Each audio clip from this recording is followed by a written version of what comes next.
Certains dans notre pays se demandent s'il faut s'aligner avec les méchants. Le Parti libéral du Canada a été pris en otage par une petite bande de fous sans foi ni loi. Et maintenant, il y a comme un cancer dans la société qui est en train de vider de son sens ce pourquoi vous vous battiez autrefois.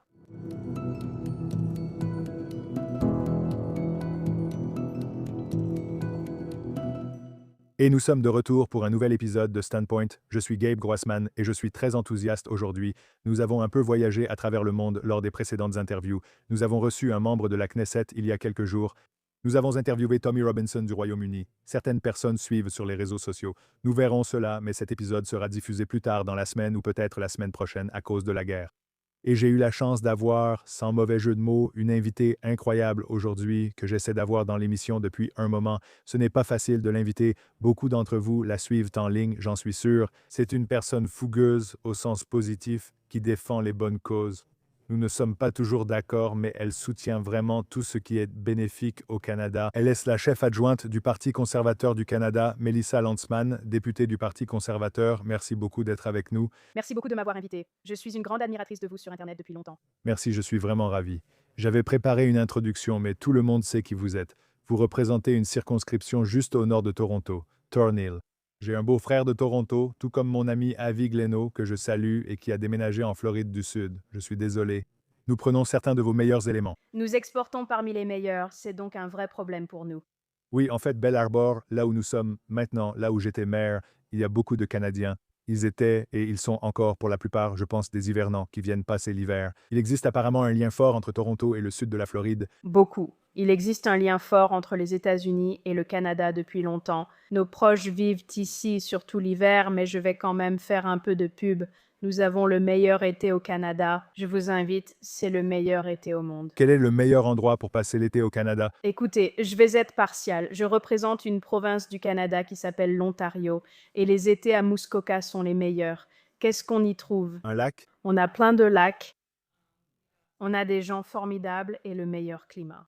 À mes amis diplômés de l'Université du Michigan qui écoutent, nous connaissons Windsor, au Canada, car c'est là que sont les casinos, juste de l'autre côté de la frontière. Et on peut jouer et boire à 19 ans, Tu pouvais le faire, tu étais plus jeune. donc on s'est toujours bien amusé. Viens dépenser ton argent. J'adore le Canada.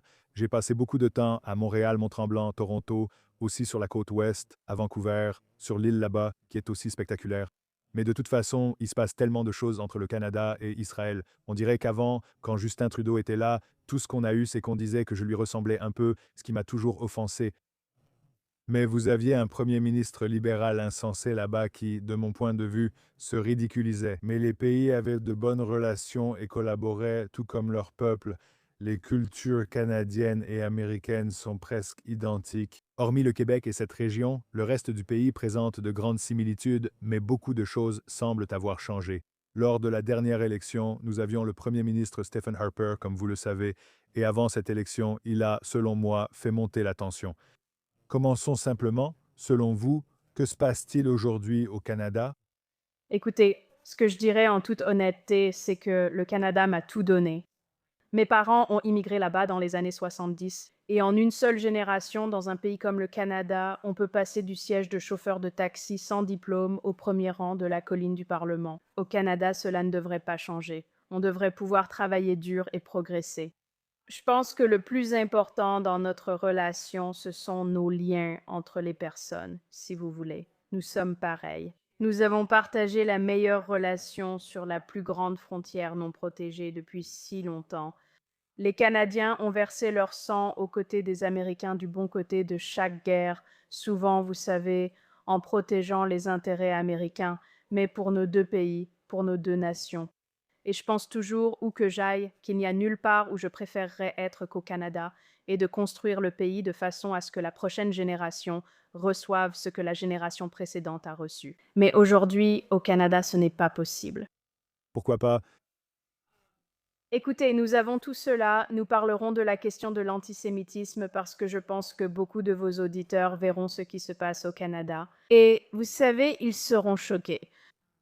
Après 2 ans et demi, vous n'êtes plus choqués. il y a un vrai problème. Et c'est franchement un problème pour toute personne qui vit au Canada et qui considère le Canada comme un endroit où les communautés juives ont longtemps prospéré et ont contribué à la culture, à la politique et à la construction du pays.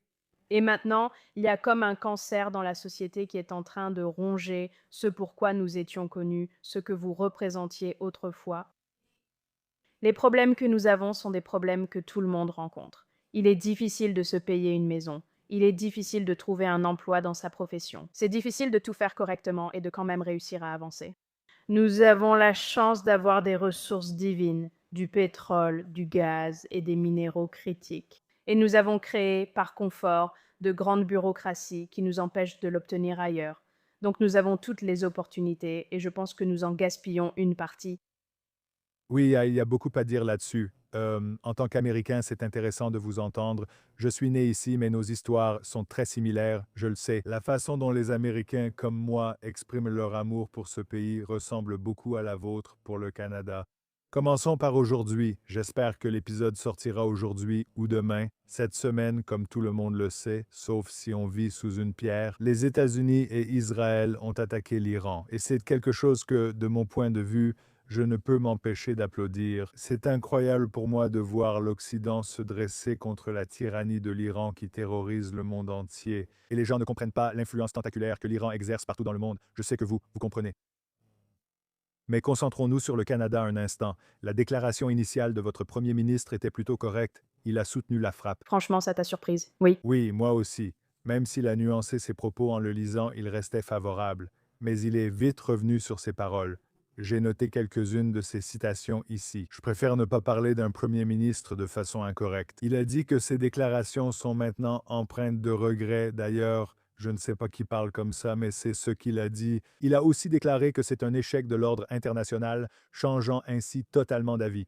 Je crois que tu as tweeté récemment vouloir connaître la position du Premier ministre sur chaque sujet. Il a passé en revue de nombreux points. Commençons par le début.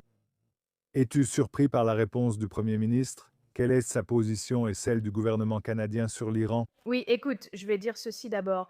Tu sais, je partage ton point de vue sur le fait de soutenir les Américains et nos alliés en Israël. Et les alliés dans le Golfe qui subissent des tirs de roquettes aveugles depuis longtemps à cause de la belligérance de l'Iran envers nos alliés de longue date. Cela prouve simplement que ces gens-là, après 47 ans à asservir leur peuple, impliqués dans le 7 octobre, ils ont tué. Et pour vos auditeurs qui ne le savent pas, ils ont tué 55 Canadiens dans le vol PS 752 et ils ont tué 30 résidents permanents. Et il y a des gens dans notre pays qui se demandent s'il faut s'aligner avec les méchants de l'histoire. Ça, je ne comprends pas. La déclaration du Premier ministre au début, j'ai été assez surprise. Nous allons nous tenir aux côtés de nos alliés aux États-Unis et en Israël, ainsi qu'avec le peuple iranien pour renverser le régime. Pas avec ces mots, mais pour la première fois depuis longtemps, il est du bon côté sur les questions du Moyen-Orient, à mon avis. Et puis rapidement, peut-être qu'ils avaient des sondages, peut-être qu'ils ont subi des pressions internes de la part de leur propre cabale d'acteurs insensés qui voient le monde d'une manière très différente de toi et moi, et il a décidé de s'éloigner de cette position. Question de droit international, profond regret, toutes ces choses. Tu sais, pour la diplomatie, tout en disant, tu sais que nous soutenons toujours la mission des États-Unis. Donc, tu peux avoir toutes les positions dans une seule déclaration et tu peux n'avoir aucune position du tout. Et c'est ça, le Canada. Donc, pour approfondir un peu plus, une autre déclaration qu'il a faite, c'est qu'il a dit qu'il était contrarié ou surpris que les États-Unis n'aient pas d'abord consulté les Nations unies parmi toutes les entités et leurs alliés, comme le Canada, comme si les États-Unis auraient dû contacter les Nations unies avant de prendre une décision concernant la frappe. Il semble qu'il y ait un grand décalage entre la réalité de la façon dont ces institutions mondiales fonctionnent aujourd'hui, l'ordre mondial actuel et les positions qu'il prend. Est-ce qu'il manipule psychologiquement le peuple canadien? Le Canada cherche-t-il vraiment à rester attaché aux vestiges des Nations unies et similaires? Je pense que c'est une récupération politique par la gauche et je pense que c'est une récupération politique des démocraties occidentales. Et nous avons vu cela en France. Nous l'avons vu au Royaume-Uni. Leur position était complètement erronée dès le départ. Et assez rapidement, ils sont passés à une attitude moins obstructive, voire même utile d'une certaine manière, diraient certains, en envoyant des porte-avions et autres. Mais je pense qu'il s'agit d'une capture politique des démocraties occidentales qui ont inversé le bien et le mal ainsi que la clarté morale. Et nous l'avons constaté. Nous l'avons vu sur des questions comme celle-ci. Nous l'avons vu ces 2 dernières années et demie et après le 7 octobre. Nous avons vu cela avec des politiques EDI étranges. Et c'est parce que pendant longtemps, tout le monde en Occident était très à l'aise avec la façon dont les choses se passaient. Et je pense qu'avec le temps, l'ordre mondial change et on voit très clairement qui sont les gentils et qui sont les méchants. Et quand on est à l'aise, on commence à ne plus voir la différence. Et je pense que le Canada fait partie de cela. Donc, je veux vous donner l'occasion pour que les gens puissent comprendre et aussi, franchement, pour que je puisse comprendre quelle est la position du Parti conservateur sur ce qui se passe actuellement au Moyen-Orient. Eh bien, la position de notre parti conservateur n'a pas changé. Elle n'a pas changé depuis le premier jour. Après le 7 octobre, elle n'a pas changé, pas plus qu'avant, sous Stephen Harper. Vous savez, nous soutenons nos alliés dans l'éradication de l'une des plus grandes menaces au monde pour les démocraties. Pour instaurer l'ordre au Moyen-Orient, vous savez, c'est pour empêcher la constitution d'un arsenal d'armes nucléaires. Pierre Poilievre l'a dit très très clairement à l'époque. Si Israël devait détruire la capacité nucléaire de l'Iran, ce serait un cadeau pour le monde. Nous le croyons à l'époque et nous le croyons aujourd'hui et nous espérons que cela sera rapide. Et que le peuple iranien puisse renverser le régime meurtrier et brutal qui les a soumis pendant les 47 dernières années, les ramenant littéralement à l'âge de pierre, un véritable enfer pour le peuple d'Iran. Et nous voulons les voir vivre côte à côte dans la paix et la sécurité, dans une démocratie pour l'Iran. Assez facile. Oui, absolument. Il suffit juste d'avoir le courage de le faire. Et le président Trump et Netanyahou qui l'ont fait, oui, tout le monde doit juste le dire. Ce qui est intéressant, si vous suivez cela, c'est que la position de Carney, la position du gouvernement au Canada, semble refléter celle du Parti démocrate, même le changement ici aux États-Unis. Parce qu'au départ, tout d'abord, tous les rapports indiquent que le Gang des Huit, qui est un groupe de dirigeants au Congrès, a été consulté, tous sauf un. Ils ont dit qu'ils n'ont pas pu le joindre. Je ne sais pas s'ils ont précisé qui ils n'ont pas pu joindre, mais ils les ont consultés. Ils leur ont fait savoir que cela allait se produire le soir même où cela se passait, ou plutôt notre soir, leur matin, que cela allait se produire. Au début, la réaction n'était pas favorable, mais ils n'étaient pas opposés. Ils auraient préféré que Trump consulte le Congrès tout en soutenant les actions. Cela a totalement changé. Maintenant, Schumer, Jeffries, toute la machine démocrate, même leurs candidats potentiels à la présidence comme Gavin Newsom, sont maintenant partout dans les médias. C'est mon émission, donc je peux dire qu'ils chient sur Israël et Trump aux États-Unis, non? Comme ce virage, selon toi, quel est le lien entre la position actuelle du Parti démocrate aux États-Unis et le gouvernement canadien actuel? Écoute, je pense qu'il y a des éléments au sein du Parti libéral qui sont vraiment en phase avec les démocrates américains, probablement même en fait. Euh, euh, Tu sais, encore pire en ce qui concerne la différence entre le bien et le mal et la clarté morale. Mais regarde, si tu regardes, tu sais, tous nos médias d'information sont exactement pareils. Mais si tu regardes les manifestations dans la rue, ceux qui pleurent la mort de l'ayatollah, regarde la façon dont c'est couvert. Il n'y a pas un seul Iranien là-dedans. Ah, tu sais, c'est un groupe de manifestants payés. Et tu sais, je dis ça sans avoir de preuves concrètes, mais clairement, ça ne sort pas de nulle part. Et il n'y a personne de réel dans ces conversations. Et le fait que la gauche, et le fait que le Parti libéral du Canada, l'un des partis au pouvoir de longue date au Canada, est pris en otage par une petite bande de fous hors la loi, c'est ce qui est profondément préoccupant quant à la façon dont cela se répercute sur la politique et les décisions du gouvernement du Canada. Essayons de relier cela à un autre enjeu majeur entre le Canada et les États-Unis. Le président Trump aborde les relations étrangères, au départ, selon sa relation avec le dirigeant du pays concerné. Le Canada et les États-Unis ont maintenant, je ne sais pas si on peut parler d'une relation fracturée, mais en tout cas une relation plus difficile qu'auparavant. Les États-Unis doivent être clairs, car on me demande souvent mon avis, il ne suffit pas de poser des questions. Je pense qu'il faut un réalignement commercial et économique de l'hémisphère occidental où, au lieu de devoir dépendre de la Chine et de toute autre partie de ce côté-là, tant sur le plan politique que géographique, la chaîne d'approvisionnement pourrait être gérée intégralement. Si l'Amérique latine et l'Amérique du Nord ouvrent le commerce et protègent les emplois, chaque pays en bénéficiera. Bien sûr. C'est généralement comme ça que je vois les choses, mais je sais qu'en ce moment, ce n'est pas dans une bonne situation, n'est-ce pas? La relation économique n'est pas dans une bonne position. Nous savons que Donald Trump nous a sorti cette histoire du 51e État. On ne l'a pas entendu depuis un moment, mais ce n'était probablement pas le meilleur point de départ pour les relations du point de vue canadien. À quel point penses-tu que Carney prend en compte, je suppose, son désir de réparer les relations économiques, au moins avec les États-Unis, pour obtenir un nouvel accord commercial, essayer de sauver des emplois et aider l'économie au Canada avec les positions qu'il prend actuellement, alors que les États-Unis se sont exposés militairement comme ils ne l'avaient pas fait depuis des décennies et des décennies? Eh bien, écoutez, tout d'abord, je vais dire ceci à vos auditeurs. Ils n'aimeront probablement pas ça, mais ce que Donald Trump fait au Canada est mal. Ce qu'il a dit sur le Canada est mal. Je pense qu'il a mal géré la relation. Comme dit au début du podcast, nos liens sont profonds. Nous sommes allés en guerre ensemble, partageons une frontière non protégée et chacun a ce que l'autre veut. Et nous avons eu une relation commerciale qui existe depuis toute ma vie. J'ai un peu plus de 40 ans et je ne connais pas vraiment un pays sans accord de libre-échange et un accord qui nous a tant apporté à tous les deux. Donc, les Canadiens sont, vous savez, à juste titre en colère à ce sujet et franchement, ils ne comprennent pas vraiment pourquoi cela s'est produit.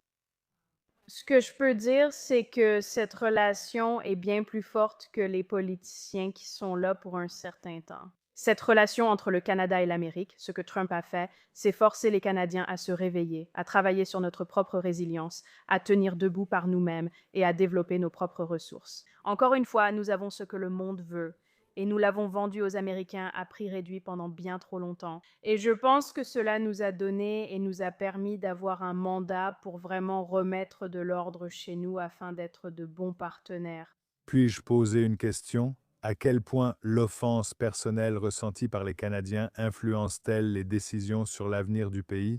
Écoutez, je suis une conservatrice et je fais partie d'un parti conservateur, donc je ne me laisse pas trop émouvoir par qui dit quoi et quand, mais je peux voir que cela a profondément touché les Canadiens.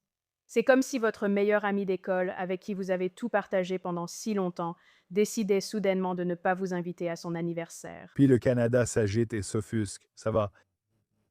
C'est la perspective, je comprends. Mais ensuite, le Canada se tourne vers la Chine, non? Alors, est-ce qu'on va... Absolument pas. Et ce n'est pas, vous savez, ce n'est jamais ce que les conservateurs veulent. Ce que nous allons faire, encore une fois, c'est que cela nous oblige à régler nos propres affaires. Nous sommes le pays qui a construit tant de choses à partir d'une constitution qui a jeté les bases pour construire un chemin de fer, pour construire une voie maritime. Avant, nous construisions les choses très rapidement. Et ce que Trump nous a permis, ou ce que le récit de Trump a fait pour nous, c'est de forcer les Canadiens à regarder à l'intérieur d'eux-mêmes et à décider, eh bien, est-ce qu'on va, tu sais, est-ce qu'on va se ressaisir? Je sais que c'est ton podcast, mais je vais le dire aussi. Est-ce qu'on va se ressaisir et vraiment construire, tu sais, exporter le pétrole à ceux qui en ont besoin, travailler avec des démocraties partageant les mêmes valeurs, tu vois? Pour nous, ce sont le Royaume-Uni, la Nouvelle-Zélande et l'Australie, dans un partenariat où nous pouvons acheminer notre produit à ceux qui le souhaitent. Et nous pouvons le faire d'une manière qui a beaucoup plus de sens que celle que nous avons utilisée jusqu'à présent, où la bureaucratie nous empêche de réaliser de grands projets. Rubio a récemment déclaré que l'Amérique passe avant tout, illustrant la façon dont les États-Unis abordent aujourd'hui les relations étrangères, surtout économiques. Chaque pays devrait aussi privilégier ses propres intérêts. Sinon, ils n'accéderont pas au poste de Premier ministre ou de chef d'État. La diplomatie et les négociations se font là où il y a un chevauchement pour résoudre les problèmes. Je veux te donner l'occasion de répondre à la question à laquelle tu répondais quand je t'ai interrompu, donc je ne l'ai pas oublié. Et la question est, encore une fois, nous voyons Carney adopter cette position, vraiment une position anti-américaine et anti-israélienne, si tu veux mon avis, concernant l'attaque contre l'Iran et la guerre actuelle qui se déroule en ce moment. Elle fait rage en ce moment. Il y a des roquettes qui volent partout au Moyen-Orient. Je vais la poser de cette façon. Est-ce que Carney ne devrait pas se concentrer un peu plus largement sur le fait d'essayer de remettre la relation économique sur les rails avec les États-Unis plutôt que de répondre aux caprices de n'importe quel sondage ou groupe d'électeurs qui l'inquiètent? À 100%. Tout Premier ministre devrait se préoccuper de notre relation économique, de notre sécurité, des gens de notre propre pays. Cela va de soi. Et je pense que le fait de parcourir le monde en débitant des platitudes qui ne sont pas réelles ne va pas changer la situation. Pour l'ouvrier sidérurgiste d'ici qui a perdu son emploi, pour l'ouvrier d'usine dont les usines ferment, pour ceux du secteur automobile qui depuis 100 ans dépendent de la fabrication transfrontalière, Nous ne pouvons pas perdre de vue les personnes pour qui cela compte chaque jour. C'est ce que dit le Parti conservateur. C'est ce que je défends chaque jour autant que possible. Il s'agit de notre peuple, de notre sécurité, de notre économie. Oui, c'est incroyable car, à ma connaissance, personne ne demande au Canada d'envoyer des troupes. Donc, ça ne leur coûte rien de publier une déclaration neutre ou de soutien, ou alors ils s'alignent presque avec l'ennemi. Oui, tu sais, nous avons déjà eu des désaccords. Tu sais, on peut en discuter, mais nous avons combattu aux côtés des Américains en Afghanistan qui ont perdu beaucoup de soldats là-bas, beaucoup d'hommes et de femmes en uniforme. Beaucoup de familles n'ont plus de frères ou de sœurs ou quelqu'un qui rentre à la maison pour partager le dîner. Nous avons surtout agi pour les intérêts américains, mais cela servait aussi nos intérêts à tous les deux. Nous protégeons où nous avons ce que vous voulez. Nous avons un Arctique ouvert que vous voulez protéger. Ça fonctionne mieux si nous travaillons ensemble. Et je sais que les Américains le comprennent. Et donc, si je parle aux Américains, souvent beaucoup d'entre eux s'excusent pour ce qui se passe. Et j'espère que nous pourrons trouver comment remettre cela sur les rails. Sinon, c'est notre résilience et notre économie qui comptent le plus pour nous. Oui, selon moi, le commerce mondial est en train de se réaligner et tout va s'organiser. Je suis optimiste et soutiens notre président, même si je ne suis pas d'accord avec tout ce qu'il fait ou dit, comme tout le monde. Il n'est probablement pas d'accord avec tout ce qu'il dit ou fait, mais ce réalignement économique mondial profitera à l'Amérique et sûrement au Canada. Je pense que tout finira par s'arranger. Je change simplement de sujet par respect pour votre temps. Vous avez évoqué l'antisémitisme plus tôt, c'est un sujet important à aborder. Nous en avons déjà beaucoup parlé ici, donc pas besoin de reposer le contexte, mais il y a un certain antisémitisme aux États-Unis. C'est le niveau le plus élevé depuis les années 30, voire plus. Les statistiques sont difficiles à établir car on ne recueillait pas vraiment de données alors. Et maintenant, les données sont aussi très dispersées ici. Mais on le sait dans la rue, le Canada, c'est presque un autre niveau où les Juifs vivent à Toronto, à Montréal et dans différentes régions du pays. Aidez-nous à comprendre la vie actuelle des Juifs canadiens, leurs défis et nos perspectives. Donc, nous sommes assis ici, vous savez, un jour après qu'une synagogue ait été attaquée hier par des coups de feu, une autre synagogue attaquée pour la 11e fois. Nous avons eu des balles tirées dans des écoles juives, nous avons eu des cocktails Molotov lancés contre des commerces. Et dans l'ensemble, on voit des déclarations de la part des politiciens comme ⁇ Je suis choqué, je suis consterné ⁇ Je ne sais pas quand le choc cessera, car cela fait 2 ans et demi que le risque d'être victime d'un crime haineux est 70% plus élevé pour les personnes juives. Ces statistiques sont également mitigées, mais il y a eu une augmentation de plusieurs centaines de pourcents en ce qui concerne les crimes haineux antisémites dont la communauté juive est victime. On ne se sent pas en sécurité dans plusieurs quartiers de notre ville. Et cela concerne le Canada, où la communauté juive a contribué à construire le pays, à bâtir ses institutions, à participer à la vie politique et à faire partie de la vie canadienne depuis aussi longtemps que le Canada moderne existe. C'est en contradiction avec ce que signifie être un pays fort, libre et pluraliste. C'est assurément contradictoire pour quiconque a grandi dans un pays où nous n'y avions jamais pensé. Et chaque fois que vous entendez parler de pluralisme ou de société inclusive, ou quels que soient les termes que les gens veulent utiliser, il semble qu'aujourd'hui cela exclut la communauté juive. Et c'est toujours difficile pour moi. Je l'ai dit la semaine dernière. Je déteste en parler car je ne joue pas la carte de la victime. Je ne pense pas que nous soyons des victimes. Nous sommes un peuple fort qui grandit, construit et accomplit, mais il faut aussi reconnaître la situation. Et c'est l'autre chose qui s'est produite au Canada. Et c'est comme si à chaque attaque, il y avait plus de résilience. Il y a de plus grands rassemblements communautaires. Il y a maintenant des écoles qui ont des listes d'attente, des synagogues qui ont des listes d'attente, des camps auxquels on ne peut pas accéder. Donc la réaction de la communauté juive a été incroyable. Là où je pense qu'il y a beaucoup de gens, probablement à gauche de la communauté juive, du moins de mon point de vue, qui réalisent qu'aucune de leurs autres causes n'est venue les soutenir dans leurs moments de besoin. Et je pense qu'il y a un réalignement de notre communauté à ce niveau-là. Nous n'avons pas de mouvement réformé antisioniste au Canada. Presque toutes les synagogues au Canada, presque chacune d'entre elles, sont pro-Israël et sionistes, et se qualifieraient elles-mêmes de sionistes. C'est une grande différence. Oui, tout à fait. C'est un vrai problème ici, ce qui est amusant quand des invités extérieurs à la communauté juive, qui comprennent bien les dynamiques, le remarquent. Ils ont raison, des gens sont offensés, je reçois des appels et emails. Je dis non, ils ont raison. La communauté est très divisée. Nous devons d'abord renforcer notre communauté avant de nous battre contre les autres. J'essaie de ne pas trop admirer dans le podcast, mais ta défense de la communauté juive au Canada est remarquable. Je veux juste te dire, je regarde les vidéos où tu prends la parole au Parlement contre certains des pires haineux là-bas, et tu le fais avec force, avec fierté et de façon sans équivoque, claire dans ton langage, très direct. Personnellement, ça me rend très fier en tant que quelqu'un qui suit cela de près. Merci beaucoup pour ce que tu fais là-bas. Là où je veux vraiment en venir, c'est simplement sur l'avenir du Canada face au Parti conservateur. La plupart des gens, la majorité des auditeurs ici, à moins qu'on retrouve nos auditeurs de l'époque de Stephen Harper quand nous avions le premier ministre, ne comprennent pas vraiment les dynamiques politiques. Je sais que nous venons d'avoir une élection cette année. Alors, à quoi ressemble l'avenir du Canada en termes de leadership? Y a-t-il une coalition forte? Comment le Parti conservateur peut-il revenir dans la course? On ne voit pas ça souvent, mais le parti reste plutôt fort et uni après ce qui a été une défaite électorale. Il y a 8 millions de Canadiens. Nous avons augmenté notre part de voix. Nous avons changé notre coalition.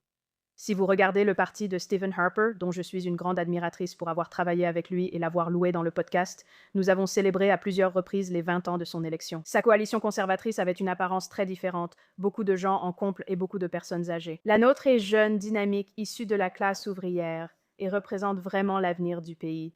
Si vous me demandez où prendre de l'avance en politique, c'est auprès des jeunes et de la classe ouvrière. C'est avec les communautés ethniques de tous horizons. Je suis enthousiaste pour l'avenir et ce que cela va donner. Nous avons vraiment beaucoup à faire maintenant car l'opposition officielle joue un rôle clé dans une démocratie parlementaire. Et c'est un rôle que je vais prendre très au sérieux dans les prochains temps pour m'assurer que les gens sachent qu'il y a un gouvernement en attente, que les choses vont s'améliorer et que de meilleurs jours arrivent. Oui, absolument. Je pense qu'il est important, en tant que personne impliquée en politique américaine, de rappeler à vos amis du Sud qu'une alternative existe, un gouvernement d'opposition prêt à agir. Nous regardons vers le Nord et voyons le Premier ministre. Nous avons vu le précédent. Ce n'est pas très encourageant, mais en voyant des personnes comme vous et Pierre Poilièvre, même si je prononce mal son nom. La dernière fois que j'ai mal prononcé son nom, j'ai été critiqué, ce qui m'a amusé. Je ne suis pas français. Venez passer l'été au Canada, nous vous apprendrons à prononcer son nom. J'y serai avec avis chez lui. Merci beaucoup d'avoir participé. J'apprécie vraiment. Merci à tous de nous avoir écoutés. N'oubliez pas d'aimer, de suivre, de vous abonner et de faire tout ce que vous faites pour soutenir des podcasts comme celui-ci. On se retrouve la semaine prochaine.